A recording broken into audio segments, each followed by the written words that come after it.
Hey,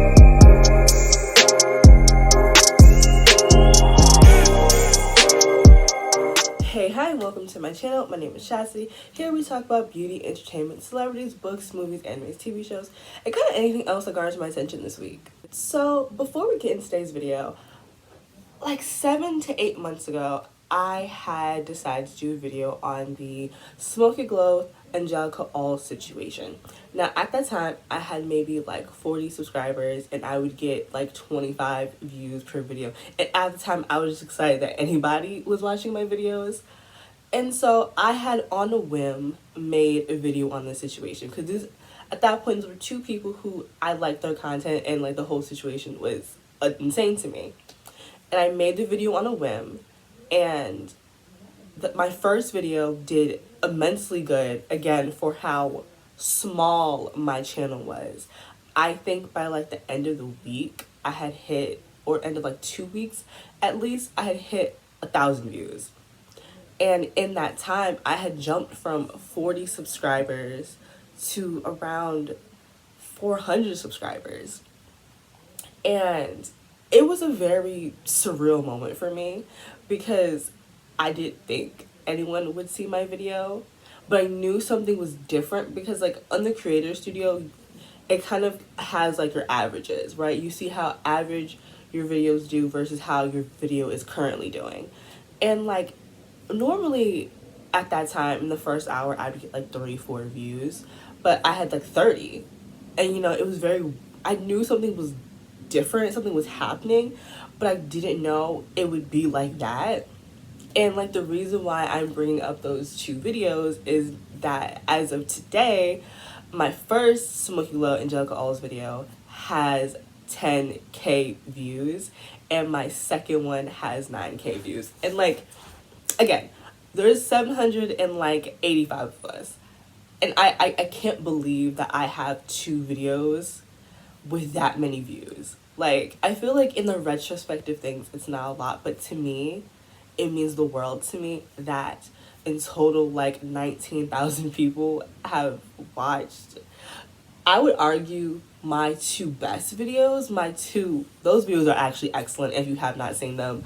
Very long. Those are also like two like 45-minute videos, but I just want to say thank you to all of you who watched that video, those of you who saw those videos and then decided to subscribe and have been here ever since. I really do appreciate all of you for making this experience the way it has been. Thank you for the comments, for the likes, for the engagement, just everything. I really do appreciate you guys. Okay, now that we've gotten the sentimental shit out the way, let's talk about the fact that billionaires are not your friends. Well, last week Forbes had announced that Rihanna is officially a billionaire. Now, before we get into this video, I feel like there's going to be somebody that's in the comment section that's going to say this thinking that they've slam dunked everybody. When Forbes says that she's officially a billionaire, they are not stating that Rihanna has $1 billion in her bank account. What they mean is across all of her business ventures, estates, music career, and investments, she has the worth of $1 billion. All of these things she owns has an estimated value of $1 billion. And with another announcement of another billionaire, which again is a very strange sentence to be saying, there were two camps of people fighting all over the internet about billionaires. You have the one camp of people who are criticizing billionaires and as well bring up the fact that there is a serious issue for there to be so many billionaires with the rates of homelessness being the way that it is. It just simply doesn't make sense. The math is not mathing that every year we have a new billionaire. And then you have the billionaire sympathizers who fight for the rights of capitalism. Personally, I think these people believe that if they, defend billionaires, maybe through osmosis, they too will become a billionaire. And the section of everyday regular people who defend billionaires will always be interesting to me because they are a direct byproduct of the rags to riches narrative. The rags to riches narrative is a great tool used in order to blame poor people for being poor, and that outside forces at work does not affect anything, and you're poor because you didn't work hard enough. You didn't want it, you didn't put in the work, you didn't put in the effort, you didn't grind hard enough. That is all your fault. You are the only reason why you're poor, and the way that society has been structured has no bearings on that. And we know that is to not be true, right? Although in Western society we do not have a caste system, it is still very difficult for class mobility to happen. Now, it does happen sometimes, but those are outliers to the rule, because normally, if you grew up poor, you will be a poor adult. If you grew up middle class, you'll grow up and continue to be middle class. If you grew up rich, you will grow up and continue to be rich. Again, mobility is possible, but let's be fair, we're all not going to move up and down this ladder. The rags to riches narrative almost erases the fact that everything in our society is by design and not by accident. Places that are predominantly Black and Latino are that way on purpose, the same way places that are completely white are that way on purpose. There's a reason why Black and Latino communities are underfunded and overpoliced. There's a reason why when Black people move into white areas, property value drops. There's a reason why Black and Latino business owners don't get business loans, but white people with their dumb ideas get them all of the time. All of this is not by accident. It is designed to keep poor people poor and rich people rich. A point of contention that was brought up with the announcement of Rihanna being a billionaire is the idea if a person could be a self-made billionaire. You have one camp arguing that it is virtually impossible to become a quote-unquote self-made billionaire, and then you have another group of people arguing that the self-made part just means that the individual did not come from generational wealth. Forbes defines self-made as someone who has built a company or fortune all on their own, rather than inheriting some or all of it. As long as a list member has not inherited money or business, they're labeled self-made. So that is how Forbes defines self-made. Now, I do personally find that definition to be extremely broad, and because of a definition like that, someone like Kylie Jenner was able to be considered self-made, which I feel like for a lot of us is like, she comes from a rich family.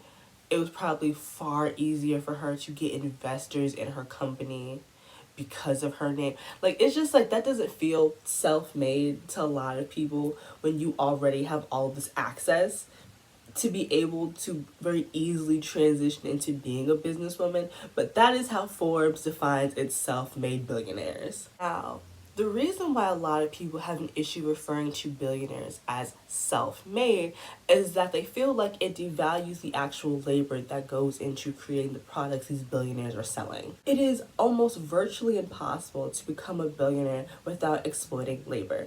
There's no way that a person can become a billionaire while also giving their employees fair wages. And I feel like when you try to have this conversation, people only think about a company at the corporate level. They think about the people in the nice cushy buildings, but that's not who we're talking about who's getting exploited. We are talking about the people at the mass production phase of a company. Those are the people who are getting exploited. Those are the people who are not getting paid fairly. The people at the sweatshops, the people at the factories, they are getting paid pennies for their labor, and that is why people can become billionaires. We need to be honest with the fact that there is no ethical way to become a billionaire. Ethics literally does not allow you to become one, because in order to become a billionaire, that means you are hoarding wealth. These billionaires become billionaires by exploiting workers. That's why referring to them as self-made just doesn't feel right to people, because these billionaires aren't creating every product. They're not sewing every garment. They're not shipping all the products themselves. They have people who are underpaid to do it for them. Another thing that happens in this conversation surrounding billionaires is people confuse redistributing wealth with charity work, when those are two very, very different things. Charity work is a tax write-off. It is actually very lucrative for rich people to give back to charities, because then they get back as well. That is why rich people have lower taxes than poor people, and that makes absolutely no sense, but we gonna move on.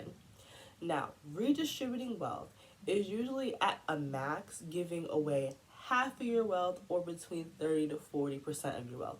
That's why if a rich person is actually doing what they're supposed to be doing in redistributing wealth, that they would never become a billionaire. Your redistributing of wealth would not allow that to happen. You know how much money you'd have to make to give away half of all your money and still be a billionaire? A great example of someone redistributing their wealth is CEO Robert F. Smith. He's the man who paid off the student debt of 400 graduating seniors of Morehouse. See, that is a great way of redistributing wealth. People's parasocial relationships with corporations and rich people is very concerning. None of those camps care about you. You are money to them, and I really wish y'all would stop going to bat for people that wouldn't do the same for you. Again, is it blind loyalty, or is it maybe you hoping that you too can be a billionaire and hoard wealth? Whatever the reason is, I wish y'all would cut it out, because it's very sad to watch y'all go to bat for rich people. I promise you they don't care that poor people on Twitter are telling them to redistribute their wealth.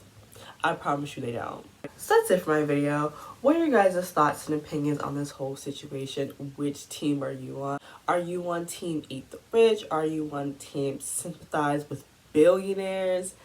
What are your guys' thoughts and opinions? But yeah, that's pretty much it. Don't forget to like, comment, and subscribe. And I'll see you guys in my next one. Bye, guys.